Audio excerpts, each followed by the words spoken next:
Is it time for a new heating and cooling system? Turn to the experts at Griffith Energy Services and Carrier today and get 0% financing for 18 months on a new heating and cooling system. Get the comfort you deserve from Griffith Energy Services and Carrier. Visit griffithenergyservices.com today for this and other exclusive offers. That's griffithenergyservices.com. License number MDHVACR 01-2278. Griffith Energy Services. Doggone dependable. Now we turn to the Kentucky Standard for news in Bardstown and Nelson County. Your reader today is Brian Hunt. As a reminder, Radio Eye is a reading service intended for people who are blind or have other disabilities that make it difficult to read printed material. We will begin with the edition dated July 21st. Group completes mission trip in Haiti prior to border closure.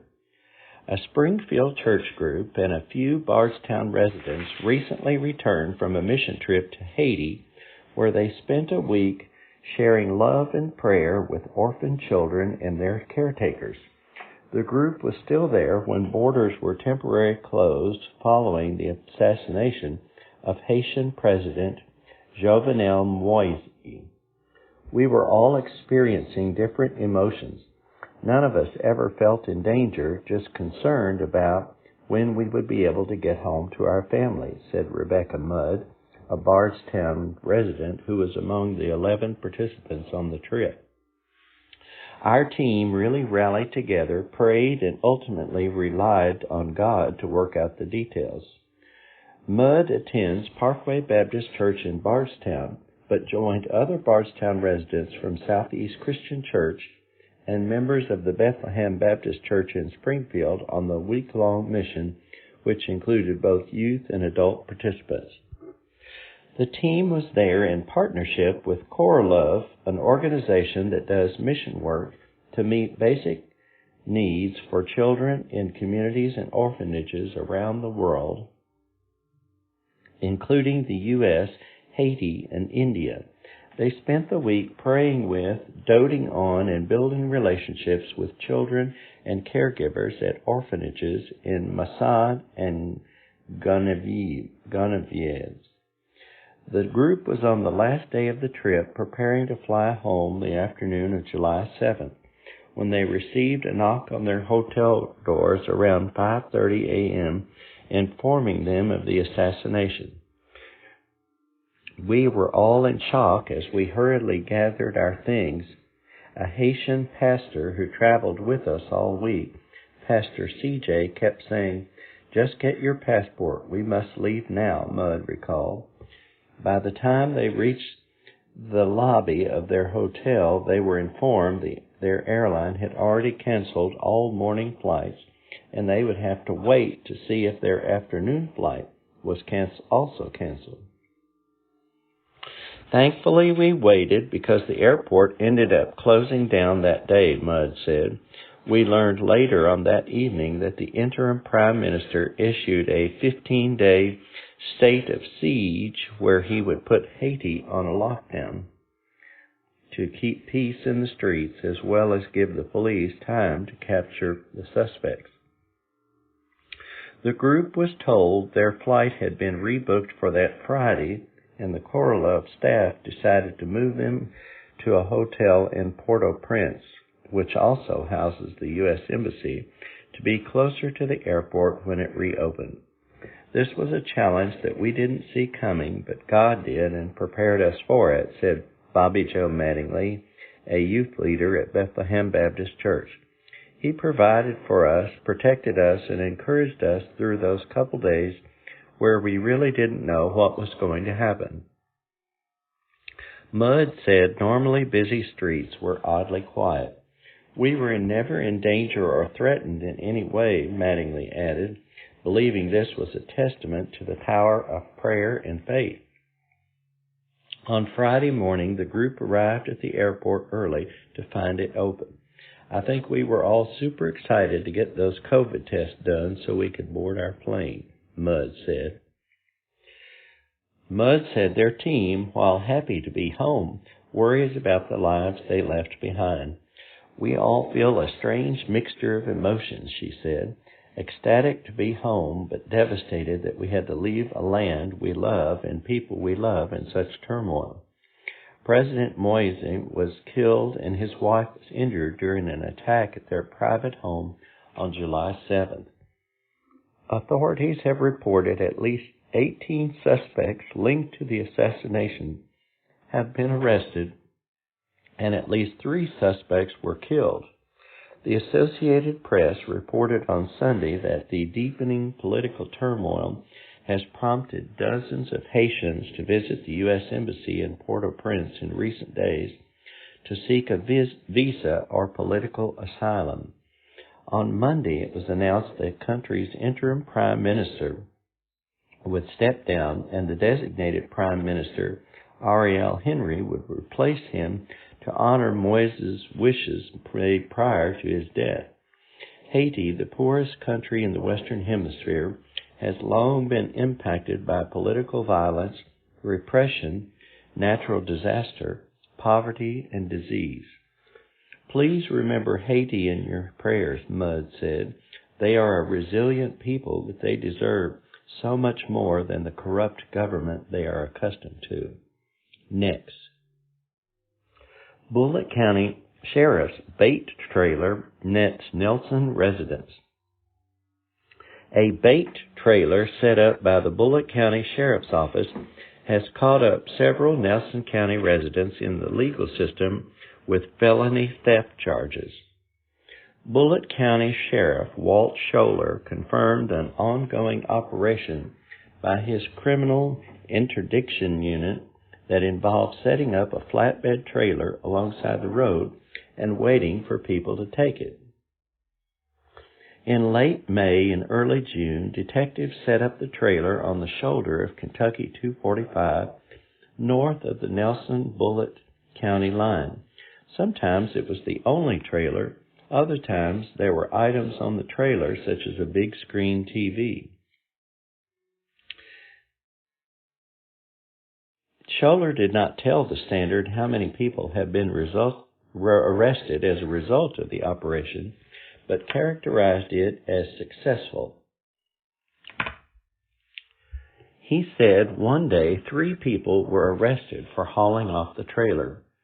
On another, a person took the TV, and while detectives were tracking that person down, another came along and took the trailer. It was kind of disheartening that we had so much thieving activity going on, Scholler said. Scholler did not share specific details of how the suspects were caught, but in the case of one man who was arrested, area law enforcement and lawyers familiar with the arrest said the trailer and items on it contained GPS tracking devices that would activate when moved and lead law enforcement to their locations. Court records confirmed at least 3 Nelson County residents were charged with felonies as a result of the sting, 2 for possessing the trailer and another for possessing a TV. They were not charged with the actual thefts by Nelson County because the alleged crimes happened in another jurisdiction, Bullitt County. Nelson County Sheriff Ramon Pineroa confirmed his deputies arrested the suspects. He said his office's involvement was limited to responding to calls from Bullitt County when a suspect was in Nelson County. Pineroa said he was supportive of the operation. Maybe it will get the word out on the street. Don't take what doesn't belong to you, he said. But local criminal defense lawyers interviewed by the Standard questioned the tactics and resources devoted to presenting an opportunity for crime when there are so many unsolved thefts already. Bardstown lawyer Jason Floyd said he had received some calls from people charged with the theft and said he knew of 5 who were in the Nelson County court system. He said all of the stories he heard shared similarities, that an old beat-up trailer was sitting alongside the road, not on any particular identifiable piece of property, and the suspects took either the trailer or an item that was on the trailer. He said law enforcement in other areas had used honey traps before to attract people who might be inclined to commit a crime. He said there was nothing inherently illegal in doing so, and it probably did not meet the legal definition of entrapment. I do question what's the end game and what are they expecting to get out of it, he said. He said if a case was left for a jury to decide, the charges in Nelson County cases receiving stolen property could be problematic for prosecutors. The state would have to prove that the people who were in possession of the items knew they were stolen. If it is sitting in somebody's driveway and you take it out, that's theft, Floyd said. But if it's sitting on the side of the road, it looks abandoned. That's what Joe Kaufman claims he believed when he hooked the trailer up to his truck on May 19th. He said he was on his way home from Louisville and had seen the trailer on the side of the road before, and he was going to bring it to the Nelson County Sheriff's Office, but he needed to stop by his house first. He never made it to Bardstown. A Nelson County deputy sheriff arrested him and charged him with receiving stolen property under $10,000, a Class D felony punishable by up to 5 years imprisonment. Instead of facing the uncertainty of a jury trial and associated trial lawyer fees, Kaufman chose to plead guilty to a misdemeanor charge that includes 180 days in jail that he does not have to serve, provided he commits no other crimes for a set amount of time. As Kaufman described it, he was just trying to do something nice. A Cox's Creek woman was indicted on the same felony charge July 7th for taking a TV off the trailer on June 9th, according to court records. And a Bardstown man was arrested May 19th in Nelson County for taking the trailer and charged with receiving stolen property. He is also charged in Bullitt County with theft by unlawful taking. Floyd said with the possible legal difficulties proving a case at trial, plus the load already on law enforcement, he did not understand dedicating resources to such an operation or why local police would cooperate. With all the things we've got going on over here, number one, why are the local police here in Nelson County allowing the Bullitt County people to get involved in this kind of stuff, Floyd said. Nelson County Sheriff's Captain Brandon Bryan said as of Monday, his agency had 5 cases of stolen trailers open that have been reported since January 1st. I think the underlying theory is that these are the types of people that will be inclined to commit crimes anyway, and that is now not how the criminal justice system operates. Scholler said that was exactly the goal of the operation, although he couched it in different terms. The goal is to apprehend those that had thievery in their hearts, Scholler said. I think it's an outstanding use of resources. They were given the opportunity to be honest or be a thief, and they chose to be a thief. Next. Locals spend time with orphans and caregivers in Haiti. While a recent summer mission trip to Haiti did not end as expected, participants determined the week to be a successful one of prayer, love, and faith. About a dozen adult and youth participants from the Bardstown and Springfield areas traveled to Haiti June 30th through July 9th, where they spent time at orphanages in Masad and Gonavives. The main focus was to encourage and love on the nannies who care for the children, do devotionals with the older children who would be transitioning out of the orphanage, and just build and grow our relationships with the children, Bardstown resident Rebecca Mudd said. The children love visitors and get so excited to see why we come all the way from the U.S. to see them, which is always the same, to show them the love of Christ. It was an incredible week with the children. Some of the participants had visited the country before. For Mudd, the summer mission trip was her 10th to Haiti and her 2nd this year. It was through a 2012 trip to Port-au-Prince to help rebuild a church destroyed in an earthquake that Mud was introduced to Haitian orphans and felt called to return and do what she could to help them. In 2015, she connected with Cora Love, an organization that does mission work to meet basic needs for children in impoverished communities and orphanages around the world. This was the organization the local group went through for their most recent trip.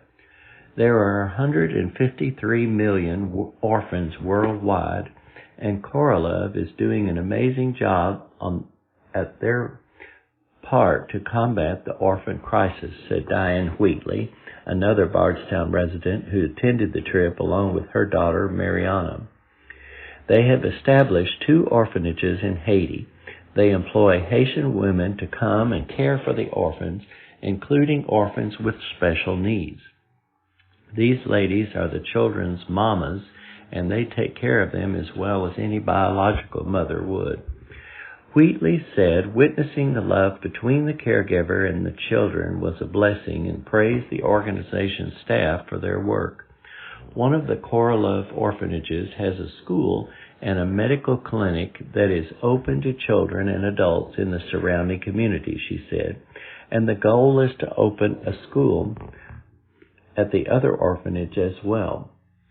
Wheatley's daughter was able to interact with other children at the orphanage, including spending time with some of the children with disabilities.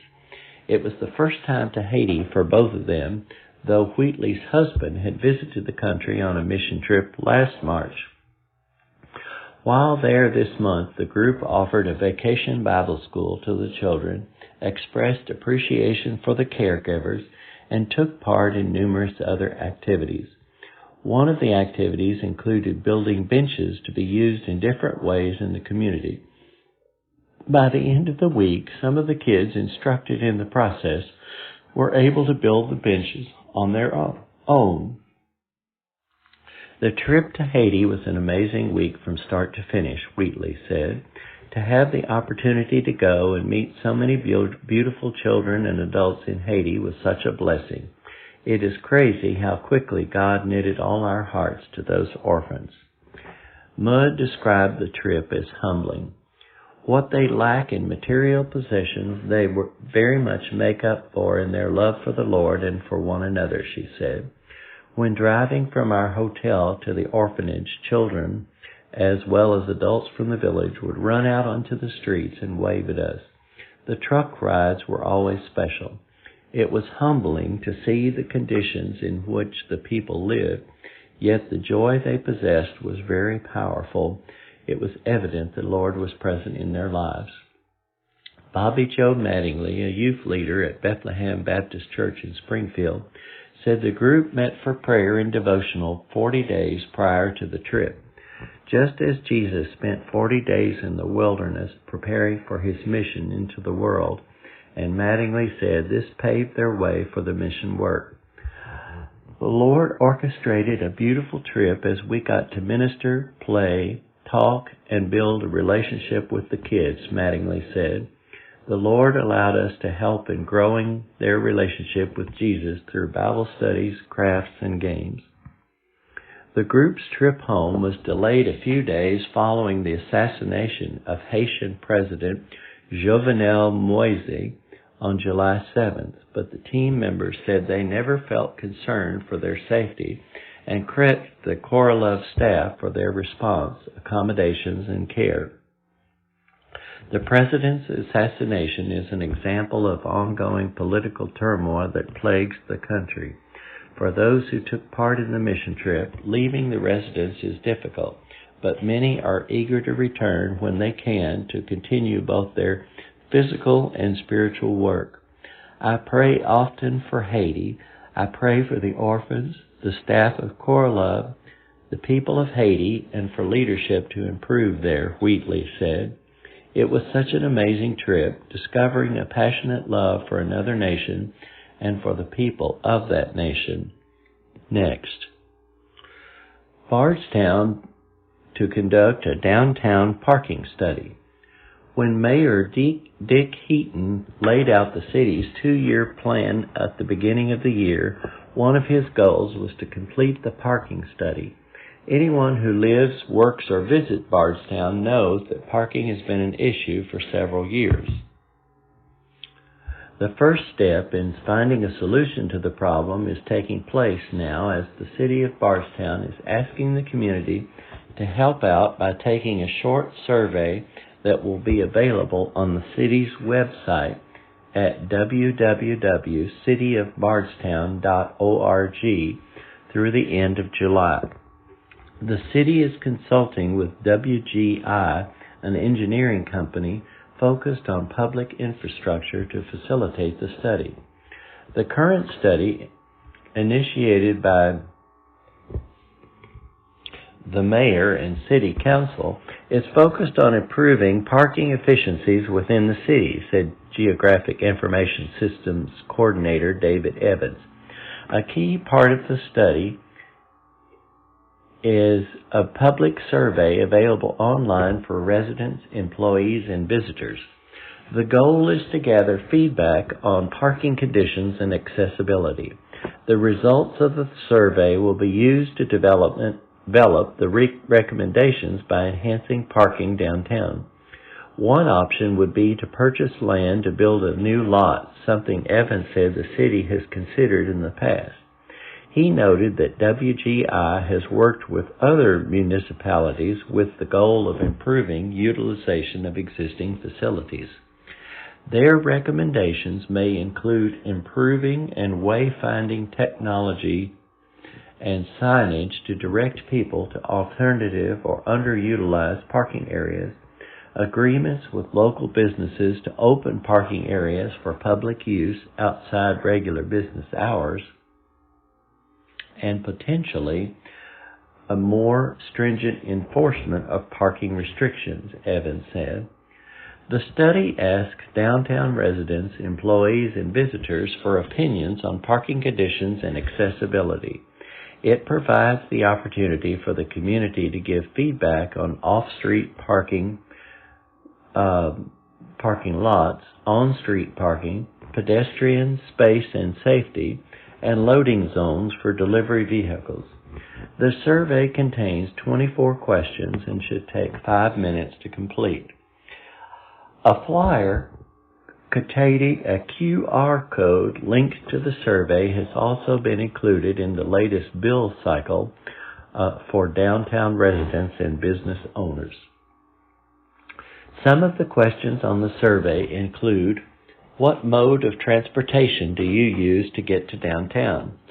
How often do you use taxi service to get to and from downtown? How do you describe enforcement of on-street parking regulations? How important is parking as it relates to your decision to visit Bardstown? Is parking supply adequate? And what is your perception of safety in the downtown, which includes a map where survey takers can pinpoint areas they feel unsafe in? Evans said the survey, along with planned meetings with business owners scheduled for later this year, aims to engage the public and key downtown stakeholders and develop a comprehensive report with recommendations for improving access to and utilization of city parking facilities. We await the final report from WGI due by the end of this calendar year, Evans said. Using recommendations provided by WGI and public input, the city will take a proactive approach on parking within the city for day-to-day parking and event parking. These approaches will ensure a high level of service for parkers and align with the city's overall vision and mission. He added that based on the preliminary findings, the city encourages individuals to use all available parking. There are often spaces at the farmers market, the city hall parking lot, and other public areas in town, Evans said. Next. Emergency services conducting a mock exercise Wednesday. If it looks like there is some sort of big emergency at Flaggett Memorial Hospital Wednesday morning, Don't worry, it's a drill. Nelson County Emergency Services Director Joe Pruitt announced Monday EMS, air, medical, and fire agencies will be participating in a mock exercise Wednesday morning in conjunction with Flaggett. It is a little bit different than in years past, but Pruitt said people might notice. Although we will not have an actual scene this year, we will be transporting multiple patients to Flaggett ER and awaiting air ambulances at the hospital helipad, he said. Finding volunteers to be patients is always a task, Pruitt said, but this year they brought in some pros. Cast from the Stephen Foster drama will fill in as patients. It should make for some very interesting patients, Pruitt said. The patients are supposed to start arriving between 8:30 and 9 a.m. Next, obituaries for the past week include Linda Brown Chesser, 69, of Chaplin, Kentucky. Lucida Marie Dunn, 88, of Bardstown, Kentucky. Mary Alice Nally, formerly Johnson, age 75, of New Haven, Kentucky. Franklin Roosevelt Sanger, Jr., 64, of Cox's Creek. Micah Leslie Taylor, 33, of Bardstown. Deacon Sam Filiatro, age 77, of Bardstown, Kentucky. Joseph E. Riley, of Vernonia, Oregon. Joanne Simpson, formerly Harrell, age 66, of Bardstown. Newman Buzz Ryan, 88, of Bardstown. Jane Fenwick, 84, of Bardstown. Daniel Odell Ice, 86, of Bardstown. Earl Archie Parent, of Bardstown. Stephen Bruce Popplewell, 71, of Cox's Creek. Mary Louise Sis Rummage, 93, of Bardstown. Reverend John C. Sanders, 80, of Bardstown. This is all the time we have for the reading of recent editions of the Kentucky Standard. If you have enjoyed hearing this, please call us at 502-565-1914 and let us know. On behalf of everyone here at Radio Eye, this is Brian Hunt. Thank you for joining me, and now please stay tuned for continued programming. When you get Xfinity Internet, Flex is included free, and finding what to watch on TV is now as easy as popcorn. Show me my favorites. Yes, live soccer. This is how easy it is to find my favorite content, all in one place. And for Xfinity Internet customers, it all starts at free with Xfinity Flex. This is a way better way to watch. Learn how to get a great offer on Xfinity Internet. Plus, add a free Flex 4K streaming box. Go to Xfinity.com, call 1-800-XFINITY, or visit a store today. Restrictions apply.